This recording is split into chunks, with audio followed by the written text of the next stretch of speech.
All right. So, hi everyone. Hello. Hi, how are Okay, you? so I'm Huris, matrix number 200959, and my partner for today is Zul. Hi, I'm Zul, Zul Amal Fahmi, Hello. 200796 at your service. okay, so now the both of us, we're gonna bring you guys on a virtual trip to Haji Dorani's homestay. So I know it's gonna be a little bit hard to imagine yourself to go on this trip, because us being, it's almost 12 p.m. and we're inside our houses. But yeah, but let's just go on this virtual trip, okay? Alright. So let's start with the history of this place. I'll just explain the main gist of this place. It's located in the north of Selangor, Malaysia. So as you all know, it's located um, in between a huge paddy plantation. Okay, and so this homestay is established by in Yatim Basri's house. Yatim Basri is a person, so his house was the first house in this homestay, and now his house is also called the center house, as in the house where everyone, or in other words, the headquarters of the whole homestay. So overall, there are 30 houses with 30 rooms, so there are plenty of rooms for a lot of people to come over and stay the night, maybe for 2 nights or 3 nights. It depends on your trip. Yeah. And it is also equipped with televisions and fans according to your preference.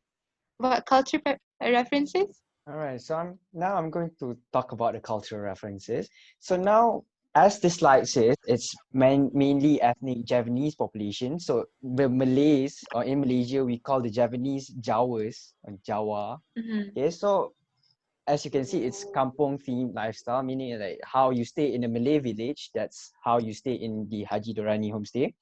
So the culture is heavily seen in activities. We will talk about that later. And we have unique cultural performances, which we will also talk about that later. And we have food, games, and daily routines in the homestay itself and in the area. Yeah. Yeah. Okay, so on to the next point about the atmosphere. Obviously, from the previous photos, you can see that it is a very serene place, not crowded as other places, because it's located right smack in the middle of a paddy field plantation. What more do you expect? And it's very serene. The air is fresh, and yeah, everything is green. Yeah. So Okay, this is that's the basically a aerial view. video, but we can't play it for technical reasons. So this video is Mm-hmm. like showing the aerial view of the Haji Dorani village, basically. Yeah. Okay.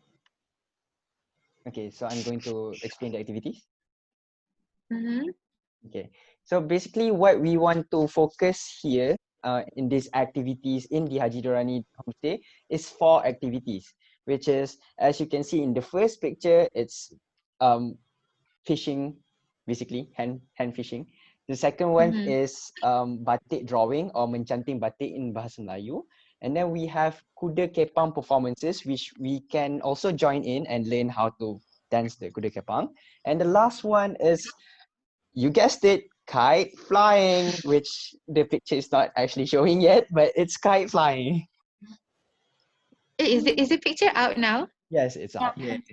Okay, so another fun fact about this place is that they actually teach you how to make your own wow bulan, though it may not look exactly like how the traditional ones are, but yeah, they'll show you the main gist of how to make it. Also, there's another activity. Is the picture out now? Yes. On the Okay, way. okay, so the Yes. the the last activity is something that you call in Malay menampi padi, which basically means which is basically a means of how people from the olden days separate the rice from its husk. We'll talk about the price of the whole trip. So we're going for the 1 day package, which will start from 12 p.m. until 3 p.m. So it will consist of welcome drinks and lunch. So there'll be activities like painting batik, also visiting mango plantations. If so, all of the activities, including the activities that Zul has stated from the previous slide, it will only cost about 50 ringgit. Next, we have the accessibility. UPM actually. It's I can pretty see Ryan there. self-explanatory. You guys can see that. It's a long It's Mhm. quite drive. a long way. Mhm. This Yeah. is From a called a road bustling trip, city guys. life, the food section. Guys, these are the food that is basically available at the Kampung Haji Dorani homestay. So if you guys are into very traditional and Javanese culture food, this is it. Please come and eat with us. So I guess that's it from us. Okay,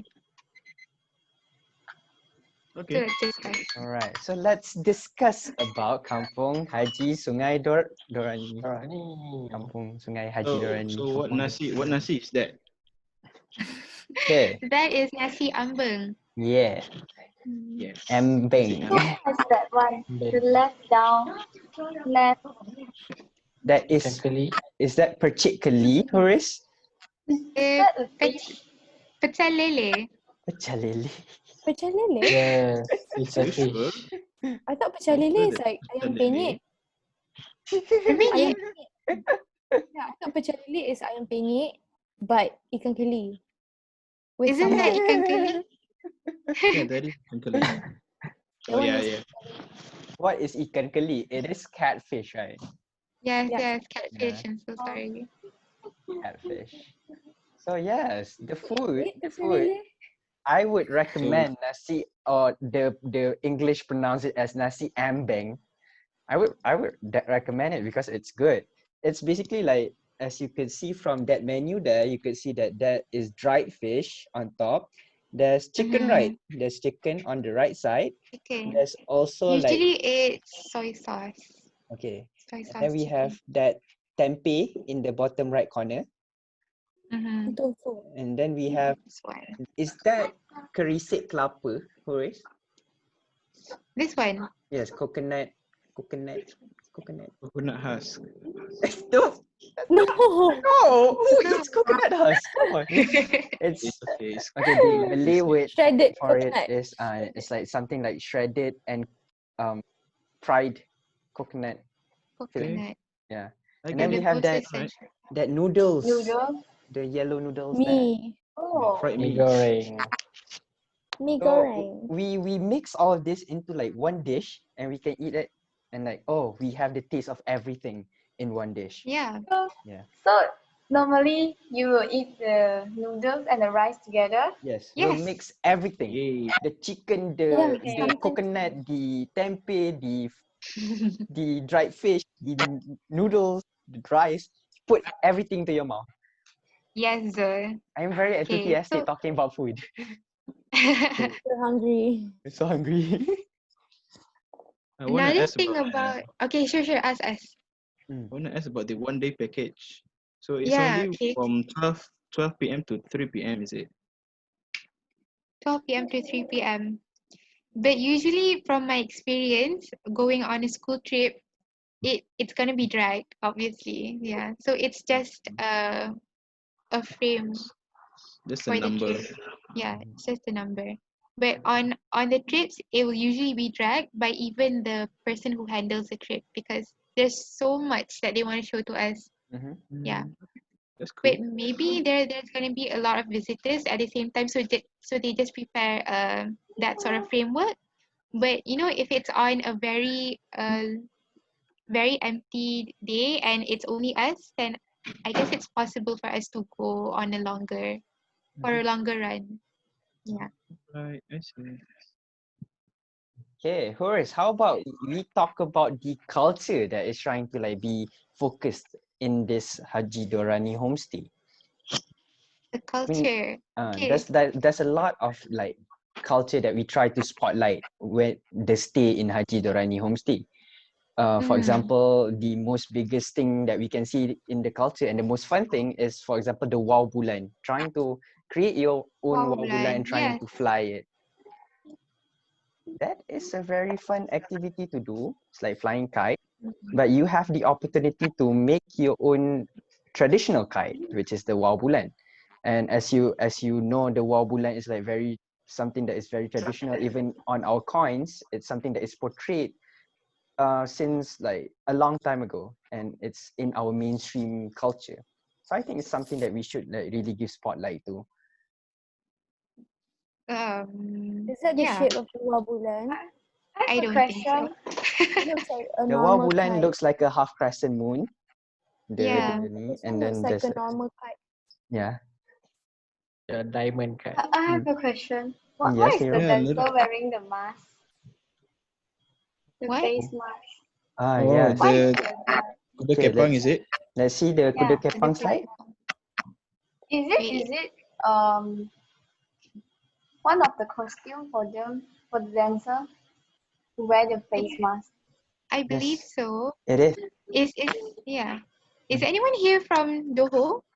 I Yeah, I'm think from Kuda. Johor, but I've never seen anyone wearing the Okay, Nero, mask. now your job is to go to see a Kuda Kepang performance. I did watch the performance before, but I don't think there's someone wearing the mask. Oh, I only seen the horse, that horse. Oh, you guys I want to know never seen something a interesting mask. about Kuda Kepang? okay. So Yes, like sir. Kuda Kepang, like for example, it has like a very deep history. So like for example, the very traditional practitioners of Kuda Kepang, they actually have the ability to kind of fly on their horses. Yes, I've So if seen you it. guys can see like those traditional In real life? performances where yes, they can fly on their horses, that is something you guys should be like, wow, that's something that is like I Is should it almost run with impossible. some kind Actually, it's impossible to do. something very hard? So yeah, you should think Black about that. magic, right? I guess I've seen it if in you a want to call Malaysian it movie. magic. Not like something possess them. Mm, some No, no, no. in terms in like very supernatural Spiritual. terms, yeah, they are kind of possessed, but it's something that we do not really know how to verify. So it yeah. remains a mystery until this day. And also another thing about Malay culture is that we used to really mingle around with this kind of magic, right? Mm-hmm. And people during that time, they don't really call that as black magic. They Maybe call yeah, it they just knowledge, yes, or yes. in Arabic terms, we call it ilmu. Mm.